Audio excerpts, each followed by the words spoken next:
ರಾಷ್ಟ್ರೀಯ ಹೆದ್ದಾರಿ ಅವ್ಯವಸ್ಥೆಗೆ ಕೆಳಪರ್ಕಳದಲ್ಲಿ ಕಾರು ಪಲ್ಟಿ ಹೊಡೆದು ಅಪಘಾತ ಸಂಭವಿಸಿದೆ. ಇಲ್ಲಿ ಪ್ರತಿದಿನ ಅಪಘಾತ ನಡೀತಾ ಇದ್ದು, ಇದೀಗ ನಡೆದ ಅಪಘಾತದಲ್ಲಿ ಹಲವು ಸಂಶಯಗಳಿವೆ.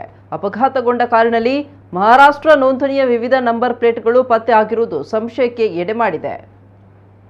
ಪರ್ಕಳದ ಈಶ್ವರ ನಗರದಲ್ಲಿ ನಗರಸಭೆಯ ಕುಡಿಯುವ ನೀರಿನ ಪಂಪ್ ಹೌಸ್ನ ಎದುರು ಚಾಲಕನ ನಿಯಂತ್ರಣ ತಪ್ಪಿ ಕಾರು ಪಲ್ಟಿಯಾಗಿದೆ.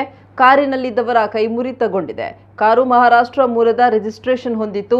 ಅಪಘಾತಗೊಂಡ ಕಾರನ್ನು ಪರಿಶೀಲಿಸಿದಾಗ ಅದರೊಳಗೆ ವಿವಿಧ ನಂಬರ್ ಪ್ಲೇಟ್ಗಳು ಪತ್ತೆಯಾಗಿದ್ದು, ಅಪರಾಧಿ ಕೃತ್ಯಕ್ಕೆ ಈ ಕಾರು ಬಳಕೆ ಆಗಿರಬಹುದು ಎಂಬ ಸಂಶಯ ಮೂಡಿದೆ. ಸದ್ಯ ಗಾಯಾಳು ಆಸ್ಪತ್ರೆಗೆ ದಾಖಲಾಗಿದ್ದು, ಮಣಿಪಾಲ ಪೊಲೀಸರು ತನಿಖೆ ನಡೆಸ್ತಾ ಇದ್ದಾರೆ. ಜಿಲ್ಲಾಡಳಿತದ ದಿವ್ಯ ನಿರ್ಲಕ್ಷ್ಯದಿಂದ ರಾಷ್ಟ್ರೀಯ ಹೆದ್ದಾರಿಯ ಕಾಮಗಾರಿ ಅರ್ಧದಲ್ಲಿ ನಿಂತು ಹೇಳುವವರಿಲ್ಲ ಕೇಳುವವರಿಲ್ಲದಂತಾಗಿದೆ.